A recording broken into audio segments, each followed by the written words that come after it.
Donc ensuite, on a regardé un petit peu comment vous utilisiez ces extensions sur vos sites et on a fait un petit peu le tour, de vous montrer quelques exemples et constats sur votre utilisation. Donc la page libre, c'est l'extension qui est la plus utilisée sur vos sites pour éditer des contenus riches. Donc, vous pouvez créer des blocs de contenu, vous avez tout ce qui est gestion de lignes et de colonnes, l'éditeur de contenu Toolbox avec des modèles de paragraphes, vous pouvez insérer des médias, des listes de fiches, des tags, etc. Et on a quelques nouveautés en 6.7 qui sont les grilles des onglets et les accordéons. Donc, tout le monde n'en bénéficie pas aujourd'hui. Pour ceux qui l'ont, vous voyez une petite capture d'écran. En plus des styles de paragraphes, on a la possibilité de faire des grilles, donc des zones qui sont responsives que vous pouvez insérer dans le contenu pour faire des colonnages. Vous pouvez insérer donc des onglets et des accordéons. Donc ça, c'est quelque chose qui est aussi pas mal utilisé chez nos clients qui ont du coup cette nouveauté. Au niveau de la page d'accueil, c'est une extension qui est prévue initialement pour gérer la page d'accueil d'un site. Donc, elle a été conçue dans cette optique avec un gabarit figé, avec des blocs de contenu dans lequel on va ajouter des cartes prédéfinies. Donc, par exemple, ici, on voit une carte photo, une carte slideshow. Vous avez les fonctionnalités de drag and drop, donc vous pouvez déplacer une carte d'un bloc à l'autre. Par exemple, mon slideshow, je veux le déplacer, je peux le mettre dans le bloc tout à droite. Ça dépend aussi de ce qui est installé sur votre projet, mais l'extension permet d'avoir cette option. La page d'accueil a ensuite été utilisée en page d'accueil de rubrique. Donc, c'est vrai qu'il y en a qu'on trouvait c'était pas mal et que ça pouvait servir aussi pour présenter en accueil de rubrique. Donc, nous, on a adapté cette extension pour, par exemple, masquer les encadrés qui apparaissent en page intérieure, ajouter les cartes Toolbox pour que vous puissiez rédiger librement vos contenus. Et on a adapté aussi l'indexation pour que cette page soit indexée en tant que page intérieure dans les moteurs de recherche ou dans le moteur de votre site. Suite à cette utilisation de la page d'accueil, on a vu un nouveau besoin qui a émergé, c'était le besoin de pouvoir créer des motifs. Puisque les cartes sont prédéfinies dans le cadre d'un projet, et il arrive souvent qu'on ait envie de créer, entre guillemets, une nouvelle carte. Donc, on a mis en place la carte flexible qui est installée pour l'instant chez quelques clients en test, qui n'est pas encore produit, elle est à l'essai, qui permet du coup de créer vos motifs. Donc, vous pouvez paramétrer la disposition des items. Donc, on voit par exemple, ici, je vais définir dans ma carte un nombre de colonnes, un nombre d'éléments, donc par exemple 6, et je vais pouvoir les positionner comme je le souhaite, les étirer, les rétrécir, voilà, pour faire ma mise en page. Et ensuite, pour chaque item, je vais pouvoir définir l'apparence de mon élément.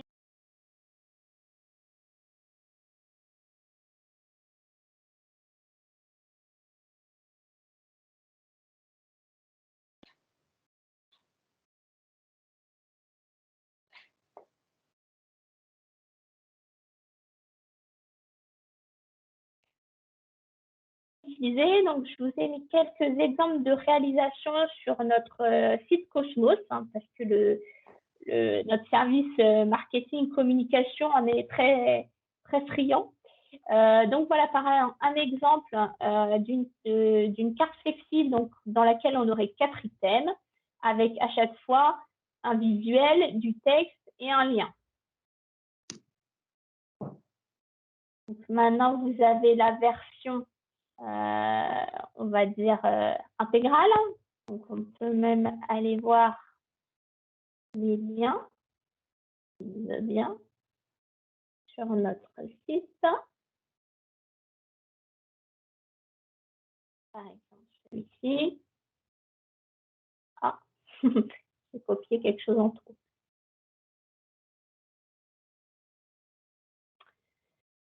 Voilà, donc on a une carte bandeau classique Et on retrouve en dessous la fameuse, donc une carte certainement Toolbox et une carte flexible avec les différents items.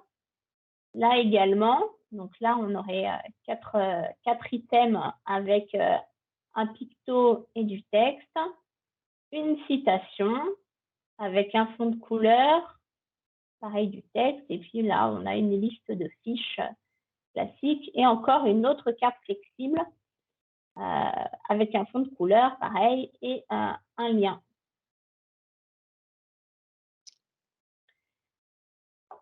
Donc, ça permet vraiment de faire des mises en page assez différentes et de pouvoir varier avec les cartes existantes sur le projet. Donc, voilà un exemple de carte flexible donc, dans le back-office. Après, on s'est rendu compte que ça posait souvent des difficultés. Ici, dans le premier item, finalement, le service marketing a intégré avec la grille, donc il y a une nouvelle option en 6.7, les trois éléments dans un seul et même item, avec un fond de couleur verte. Donc, quand je suis allée voir le service marketing, mais elle ne marche pas, cette carte flexible. En mobile, c'est pas terrible. J'aurais dit, mais oui, mais pourquoi vous avez mis tous les éléments dans le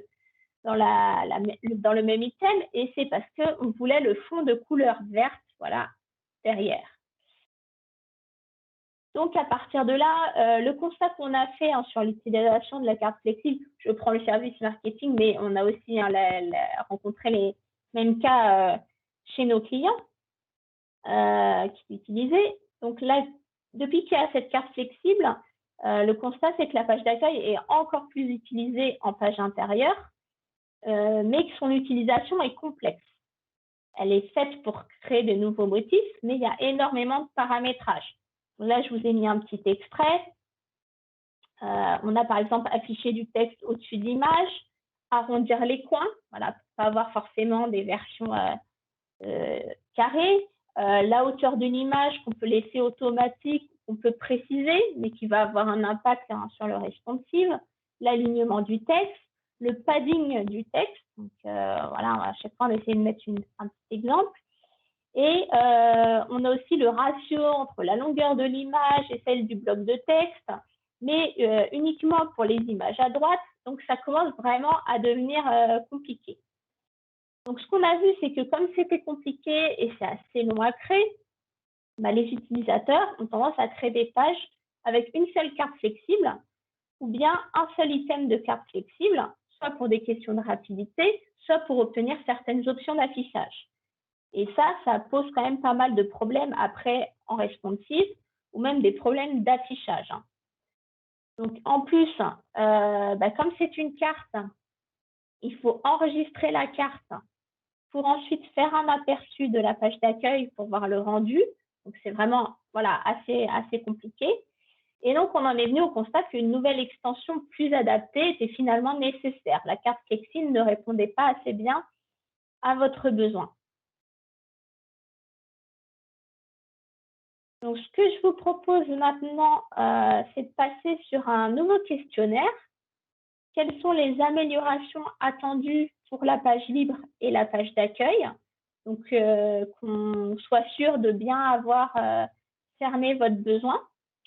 Et ensuite, on pourra vous présenter la nouvelle extension envisagée.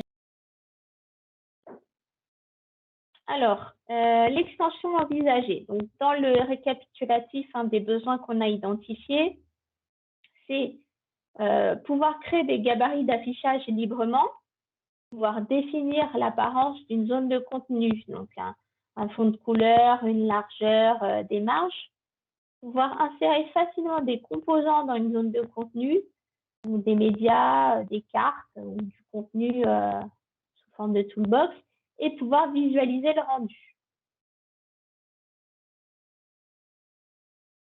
L'objectif donc de cette extension, c'est de pouvoir créer des pages facilement, avec un gabarit libre et des cartes, des composants adaptés à vos besoins. Donc, des composants métiers, par exemple, je vais lister des labos, des contenus, un moteur de recherche, des médias ou des cartes existantes déjà sur votre page d'accueil.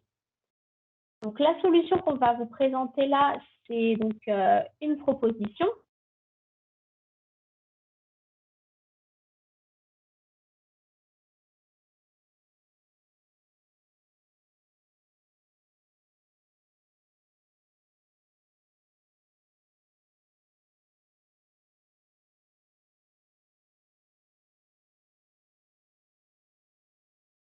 Voilà. Donc, il y a eu une petite coupure. Vous me dites si à un moment vous ne m'entendez pas bien. On a des soucis réseau apparemment. Donc là, nous sommes donc bien dans la phase de recueil du besoin et de conception. Donc, c'est les questionnaires qu'on vous a envoyés, que vous avez remplis, qui vont nous permettre vraiment de valider et d'enrichir votre besoin. Et les hypothèses de fonctionnement qu'on a fait pour l'instant sont amenées à évoluer. Donc, l'idée, c'est aujourd'hui de vous présenter quelque chose, d'avoir votre retour et d'échanger sur le sujet. Il n'y a rien pour l'instant de réalisé ou de figé en tout cas. Donc, l'extension envisagée, c'est d'avoir dans une extension, donc est-ce que, voilà, je ne sais pas encore où, peut-être une nouvelle extension, la mise en place d'un nouveau type de saisie. Donc, chez mes champs classiques cache-up, bloc de contenu, là, j'aurai une zone, ajouter une zone de contenu, et ça m'afficherait donc une nouvelle possibilité de saisir du contenu avec la possibilité de créer des blocs ou d'ajouter une autre zone de contenu. Donc, on a gardé la même idée que la carte flexible, c'est le fait de pouvoir donc configurer vos blocs au sein d'une zone de contenu. Donc là, je pourrais déplacer pour rétrécir cet élément ou bien l'agrandir si je veux créer deux colonnes. Voilà, donc vous allez vraiment pouvoir créer avec cette extension un motif et donc répartir vos blocs. Ensuite, bien, on souhaitait faciliter l'insertion d'un contenu. Donc, ce qu'on s'est dit, c'est qu'il faudra avoir une bibliothèque de cartes ou de composants prêtes à l'emploi. Par exemple, insérer un média, insérer un moteur de recherche dans une page, insérer un contenu ou un motif spécifique au projet.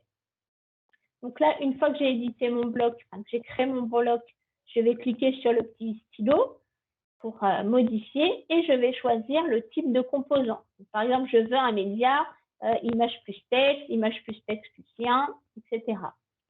Et donc, l'idée, c'est que ces composants-là soient déjà inclus dans le produit, qu'il n'y ait pas besoin de les refaire en spécifique sur chaque projet, puisque ce seraient les composants les plus utiles ou les plus utilisés, on va dire. Donc, ici, on voit par exemple un composant image, texte et lien qui est inséré dans le premier bloc. Donc, ce qu'on souhaitait, c'est avoir quelques options par défaut, mais que ce soit moins complexe que ce qu'on a actuellement dans la carte flexible, où il y a vraiment énormément de paramétrage.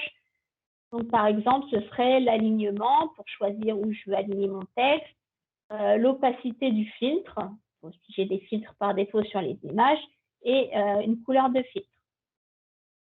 On peut imaginer d'autres options à définir, mais l'idée, c'est que ce soit simple et rapide d'utilisation. Ensuite, on pourrait faciliter la mise en page de la zone de contenu.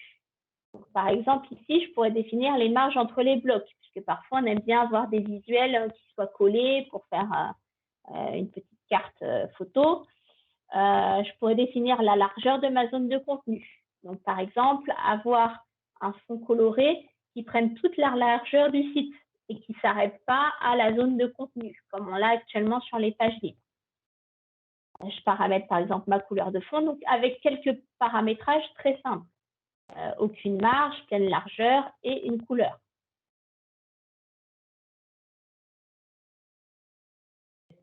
L'objectif, c'était aussi de faciliter l'expérience utilisateur. Donc, on s'est dit qu'on pourrait envisager une fonctionnalité d'Edit in Place, c'est-à-dire qu'on ferait la contribution directement dans l'aperçu dynamique qui se trouve ici. Donc, par exemple, j'ai choisi un bloc image, texte, lien. Et ben, j'ai cet élément qui apparaît.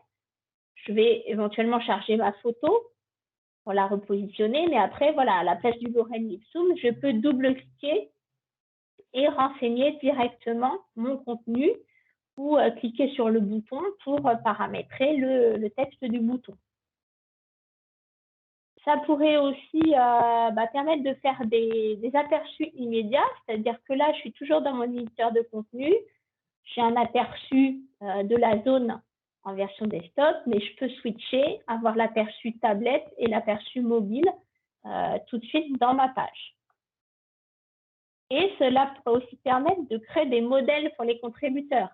C'est-à-dire qu'on pourrait enregistrer la page dans cet état, on aurait défini le paramétrage, et le contributeur pourra ensuite utiliser le modèle pour aller renseigner les éléments. Donc, le texte ici, l'intitulé du bouton et l'image, mais il ne pourrait pas modifier le bloc pour une autre mise en page, par exemple.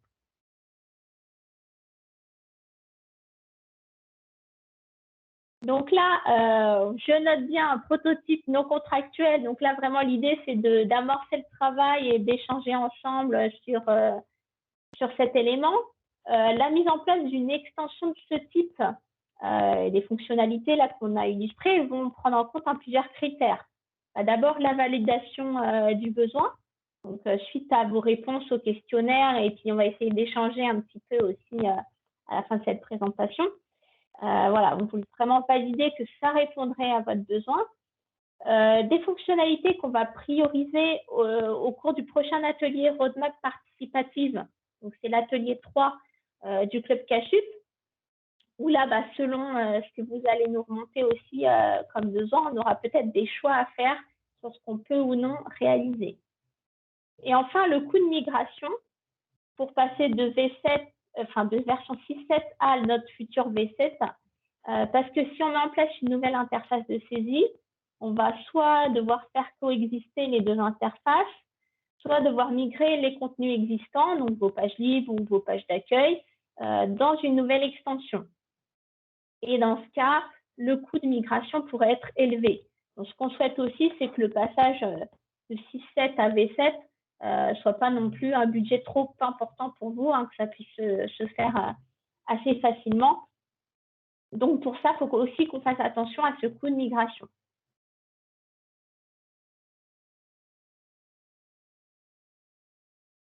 Donc là, ce qu'on souhaiterait, c'est pouvoir constituer un groupe d'utilisateurs Cachup auquel on pourrait présenter, échanger sur l'avancée de cette extension dans une démarche itérative. Donc, je vais vous donner après le lien vers le 3e formulaire pour avoir vos retours. Donc, si vous souhaitez participer à la construction de l'extension, vous pouvez le signaler au sein du formulaire. Bon, voilà, on refera des ateliers pour vous présenter comment on avance et puis vous nous fassiez vos retours sur cette future extension. Voilà. Donc maintenant, je vous propose, si vous souhaitez qu'on échange un petit peu sur le sujet, vous avez une petite option lever la main, normalement dans l'application qui est en haut. Ou sinon, vous pouvez prendre la parole pour nous donner déjà vos retours et ensuite, je vous enverrai le lien vers le questionnaire. Voilà, donc est-ce qu'il y a quelqu'un qui souhaite s'exprimer? Est-ce que vous pensez que ça va répondre à votre besoin ou est-ce qu'il manque des choses? Alors.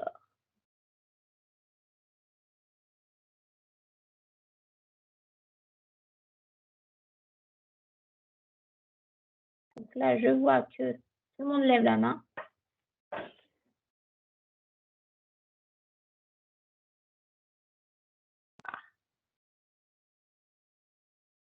Alors, Luc, donc j'ai Thierry Azema qui lève la main. Allez-y. Oui, bonjour Aurélia. C'est à propos dans le formulaire que vous nous avez donné, il y avait une possibilité, enfin, du métier qu'on pouvait avoir des listes déroulantes intégrées dans le niveau de la zone de contenu. Oui. C'est quelque chose qui existe, que nous, on ne l'a pas avec TLJ, dans notre version. C'est quelque chose effectivement qui existe en 6.7, qui n'est pas installé sur tous les projets. Donc, je ne sais pas en quelle version vous êtes de Casup. 6.7. Voilà, donc vous avez possibilité de demander à ce qu'on intègre cette fonctionnalité si vous êtes intéressé. Ok. Et je pense qu'il y a un coût. Oui, il y a un coût d'intégration surtout. C'est-à-dire que si vous créez des onglets, des accordéons, il faut voir à quoi ils vont ressembler par rapport à votre charte. D'accord. Ok, merci. De rien.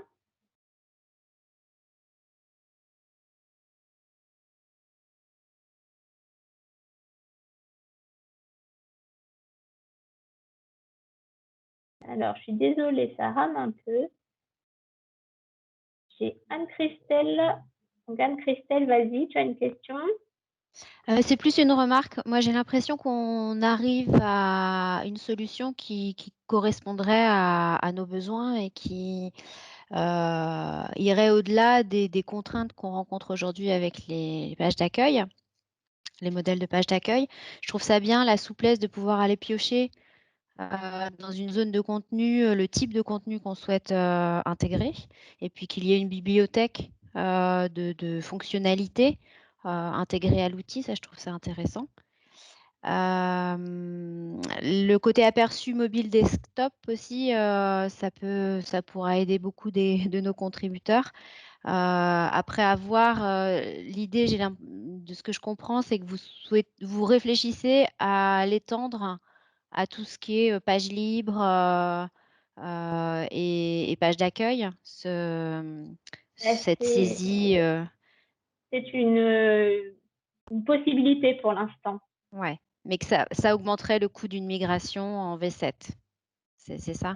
C'est-à-dire que si on conserve, par exemple, page libre, page d'accueil et qu'on passe sur un nouveau mode de saisie, et bien du coup, quand on va migrer aux plateformes, enfin, sauf si vous ne faites pas de reprise de contenu, mais ça arrive pas souvent, quand on va migrer l'extension, voilà, il va falloir qu'elle soit compatible avec cette nouvelle extension. Et donc, oui, il y aurait un coût de migration qui serait plus important.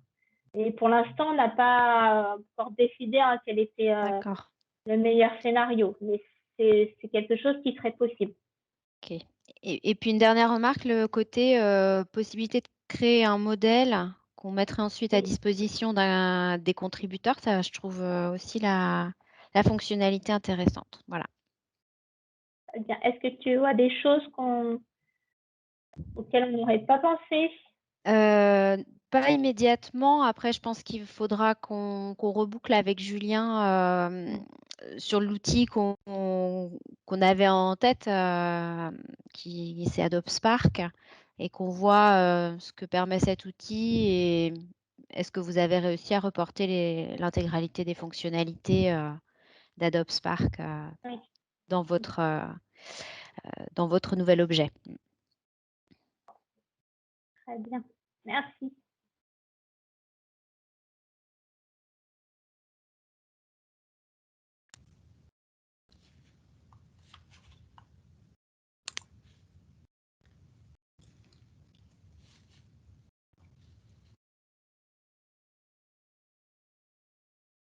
Alors, Laetitia qui souhaite parler. Oui, bonjour. Moi, j'ai une question.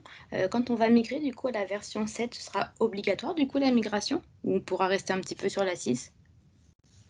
Vous pourrez rester sur la 6.7, ça, il n'y a pas de souci. C'est juste qu'à un moment, on ne fera plus de version de maintenance, ça ne sera plus maintenu. Donc voilà, et après, c'est pas tout de suite. Nous, on prépare pour l'instant la V7, ne vous inquiétez pas. Il y a même encore quelques rares clients qui sont en 6.2. Donc voilà, c'est juste qu'il y a beaucoup moins de versions de maintenance qui sortent. C'est surtout ce qui va être anomalie critique, on va dire. Et il n'y a plus d'évolution du tout sur la version. D'accord. Et en termes du coup de calendrier, ce serait pour quand? Je pense, Camille, la nouvelle version, peut-être d'ici 1 an et demi, 2 ans. Oui. Ça va dépendre de ce qu'on va inclure dedans et il faut qu'on finisse tous nos ateliers. Il y a aussi le 3e atelier roadmap qui va nous permettre de définir les chantiers pour cette V7. Oui, c'est ça. Ne j'irai pas au moins, comme tu dis, un an et demi, quoi. D'accord, ok, merci.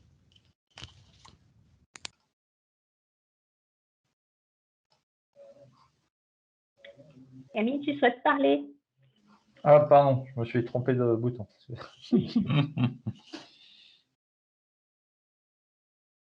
Est-ce que quelqu'un d'autre veut prendre la parole? Alors, désolée, mais toi, il y a pas mal de monde, je vois pas tout le monde.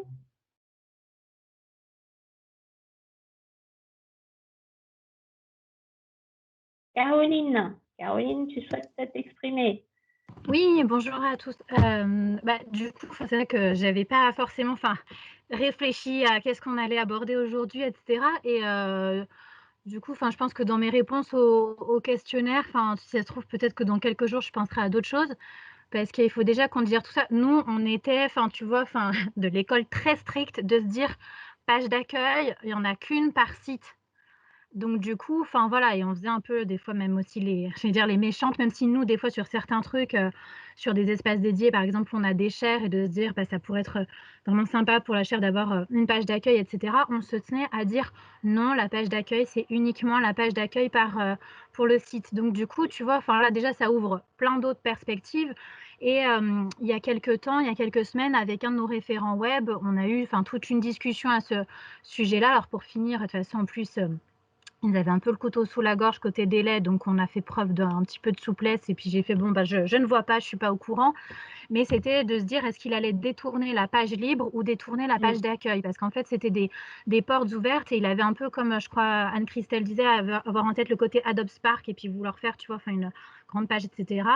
Et sur le coup, il détournait tellement la page d'accueil, je disais, non, il vaut peut-être mieux une page libre. Bon, après, plein d'échanges, ils ont quand même détourné la page d'accueil en faisant des choses, voilà, en code, etc. Mais du coup, tu vois, moi, déjà, là, je me dis, déjà, si on se dit qu'il n'y a pas qu'une seule page d'accueil par site, je pense qu'il faut déjà qu'on y réfléchisse et puis éviter le côté où je pense que tout le monde va vouloir se lâcher et que toutes les pages d'entrée de rubrique soient des pages d'accueil, sauf que nous, dans notre projet, la limite, c'est que tu peux faire surtout remonter des cartes actualités, que ce soit voilà, actu ou agenda, et autrement, c'est des toolbox avec notre maquette, des fois, voilà, les problématiques de la plate couleur, etc.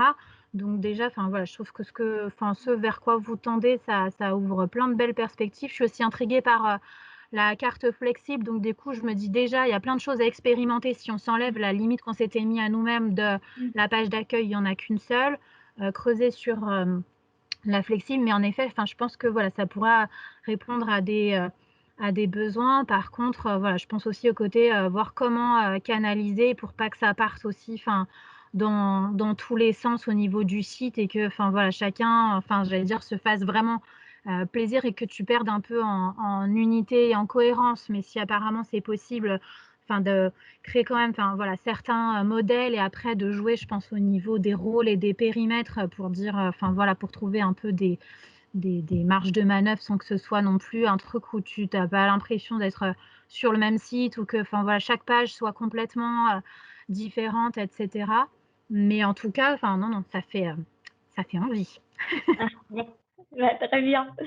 De toute façon, après, on va vous envoyer le formulaire où on va avoir vos retours. Donc voilà, n'hésitez pas à nous dire. Et même, on va les laisser ouverts plusieurs jours. Comme ça, d'accord, si vous n'avez pas le tu temps, vois, ça je mûrit. mettais aussi, moi, dans les formulaires que la page libre, c'est vrai que, alors, il faut dire que nous, on a fait un grand écart puisqu'on était encore en V5 il n'y a pas longtemps et qu'on a encore quelques sites en V5.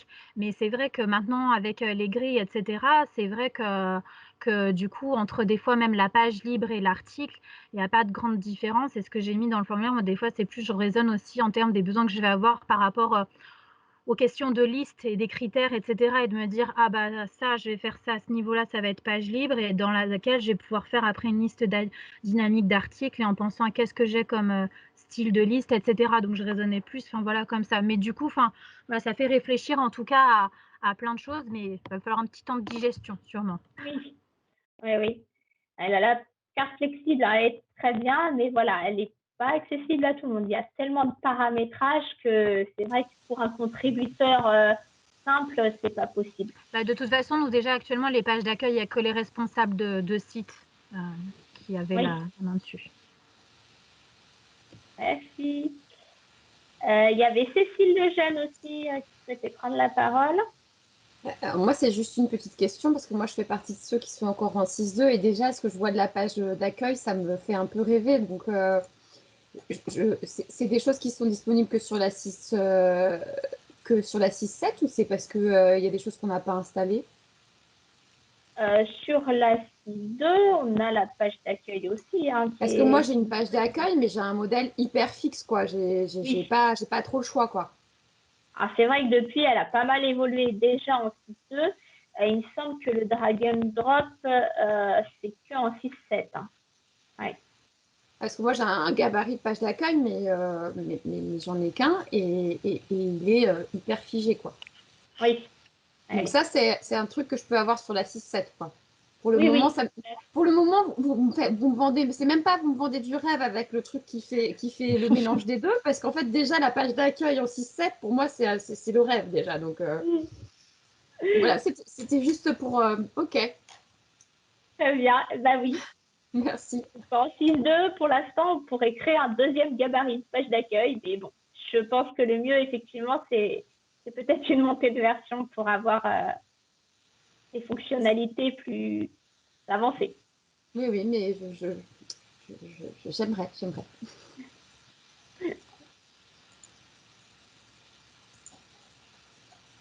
Et ensuite, Frédéric qui souhaite parler. Oui, bonjour. Effectivement, en fait, moi, je rejoins la remarque de Caroline. En fait, la fonctionnalité, c'est vachement intéressant. Nous, on est dans une logique de, en fait, on sépare deux modèles. On a ce qu'on appelle les sites autonomes, et c'est sur lesquels on exploite la page d'accueil. Et ensuite, il y a le modèle mini-site, qui est en fait une version allégée. Et là, on utilise les pages libres. Et donc, c'est vrai que avoir cette fonctionnalité de manière globale, ça risque peut-être d'être problématique parce que si on donne cette possibilité-là aux utilisateurs sur tout type de page, à terme, ça risque de poser problème. Donc la question que je me posais, c'est peut-être à la rigueur utiliser cette, cette fonctionnalité sur un niveau inférieur, c'est-à-dire il y a les sites autonomes, on utilise les pages d'accueil, et pour ce qu'on appelle les mini-sites, utiliser une version améliorée, c'est-à-dire l'entre-deux, entre une page libre et une page d'accueil, et se limiter qu'à ça. Parce que je ne sais pas quelle est la logique exactement, mais si cette fonctionnalité-là sera à disposition sur les pages libres de manière générale, la crainte, c'est qu'effectivement, ils exploitent ces fonctionnalités de partout et qu'après, ça ne suive plus, qu'il n'y ait plus de logique d'un point de vue ergonomique, qui aura certainement peut-être des abus. Et donc, à la rigueur, limiter cette fonctionnalité, on va dire, à un niveau secondaire, c'est-à-dire peut-être en tant que page d'accueil de rubrique principale, c'est-à-dire la logique de mini-site, on utilise des pages libres et donner l'accès à ces fonctionnalités que sur la page d'accueil de ce qu'on appelle un mini-site qui actuellement utilise les pages libres. Et ça évite en fait de décliner ces fonctionnalités sur toutes les sous-pages de la rubrique, la rubrique en question.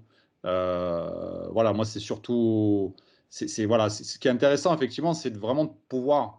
Parce que la problématique sur les pages d'accueil, c'est que je pense qu'on se rejoint un peu tous là-dessus, c'est que, étant donné que c'est assez complexe, nous déjà en interne, on ne donne jamais l'accès au module page d'accueil. Et le retour souvent des utilisateurs, c'est qu'ils parfois ils sont assez frustrés, ils ne comprennent pas qu'on ne leur laisse pas cette possibilité-là. Et donc ils sont limités sur les pages libres. Et donc ça peut se comprendre qu'on puisse donner de nouvelles fonctionnalités, mais essayer de limiter justement ces fonctionnalités-là à une seule page au sein même de leur écosystème de mini-site, quoi.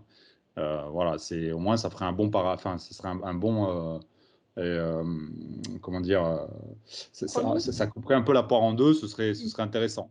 Mais je ne sais pas quelle est la logique, c'est est-ce que cette fonctionnalité serait en la rigueur à terme exploitable sur tout type de page? Enfin, je veux dire, au sein d'un écosystème mini-site, si c'est cette logique-là, j'ai la crainte effectivement que ça part dans tous les sens, quoi. Mais bon. Voilà. Et après, de toute façon, l'idée, hein, c'est d'avoir un objet sur lequel il y ait des droits, hein, comme d'habitude, donc pour que vous puissiez donner les autorisations à certains contributeurs peut-être. Et c'est aussi pour ça qu'on a eu cette idée de modèle, c'est que vous pourriez créer un modèle que vous mettez à disposition des contributeurs, même s'ils l'utilisent, eux, ils sont dans un gabarit qui est déjà figé finalement. Ouais. Ils auraient le droit de l'éditer, mais pas de modifier le modèle.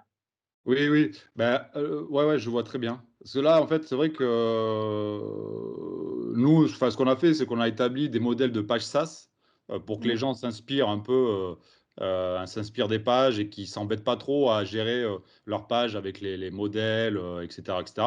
Donc, ils ont déjà ça.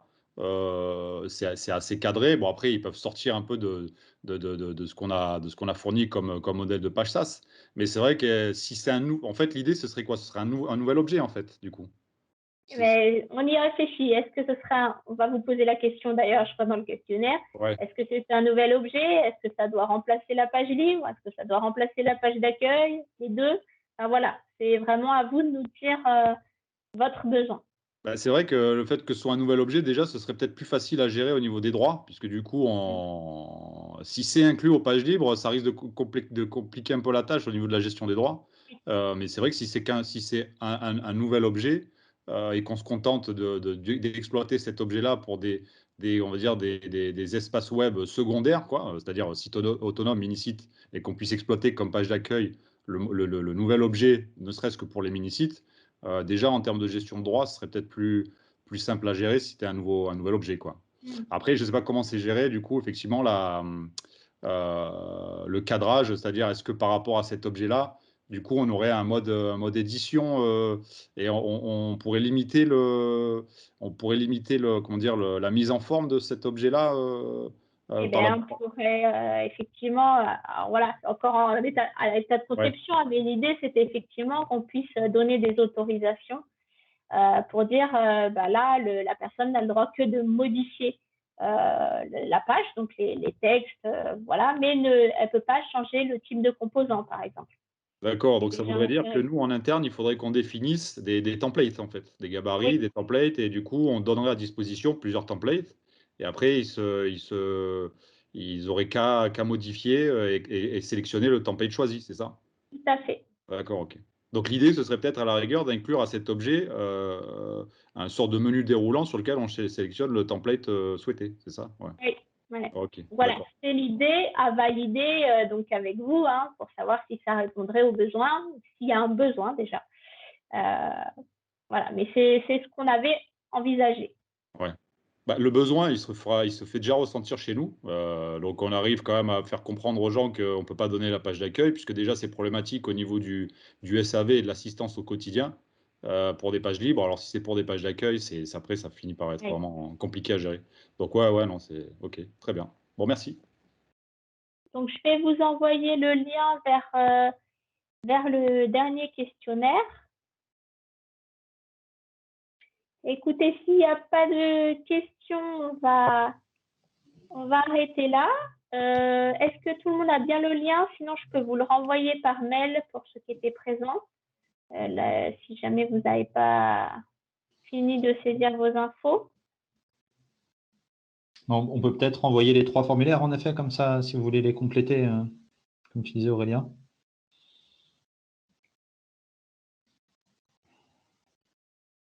Très bien. Bah, écoutez, je ne vois pas de questions. Et donc, merci pour votre participation et pour vos réponses.